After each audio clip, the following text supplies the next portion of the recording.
빛이 있으라 하시니 빛이 있었다. 하나님의 손길이 우주를 가득 채웠다.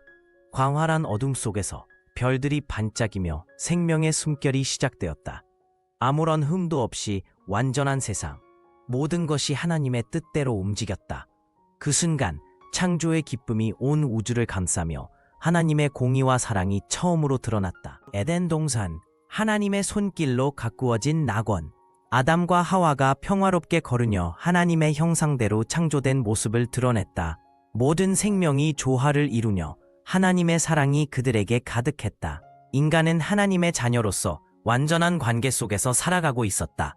그러나 그 완전함 속에 숨겨진 선택의 자유가 기다리고 있었다. 뱀의 속삭임이 에덴 동산에 스며들었다. 선악과를 바라보는 아담과 하와의 눈에 욕망이 스쳤다. 하나님의 명령을 어기고 그들은 과실을 따먹었다. 순식간에 평화가 깨지고 죄의 그림자가 그들을 덮쳤다. 완전했던 세상에 첫 균열이 생겼고 인간은 하나님과의 관계에서 멀어지기 시작했다. 하나님의 목소리가 에덴 동산에 울려 퍼졌다. 아담과 하와는 두려움에 떨며 자신의 죄를 깨달았다.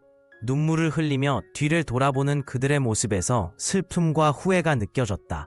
그러나 심판 속에서도 하나님의 사랑은 그들을 버리지 않았다. 추방의 아픔 속에서도 하나님은 은혜의 약속을 주셨다. 여인의 후손이 뱀의 머리를 짓밟으리라.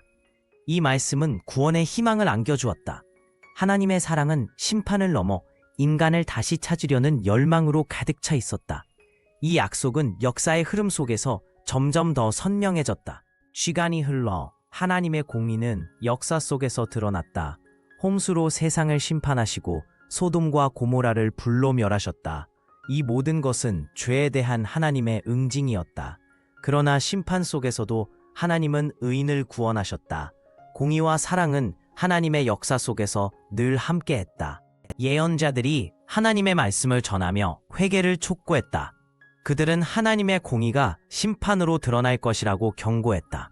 그러나 동시에 하나님의 사랑은 회개하는 자에게 넘치는 자비를 베푸실 것이라 선포했다. 공의와 사랑은 예언자들의 메시지 속에서 하나로 어우러졌다. 베들레헴의 밤, 하나님의 사랑이 인간으로 오셨다. 예수 그리스도가 아기로 태어나 세상을 구원하러 오셨다. 그 순간 하나님의 사랑이 가장 구체적으로 드러났다.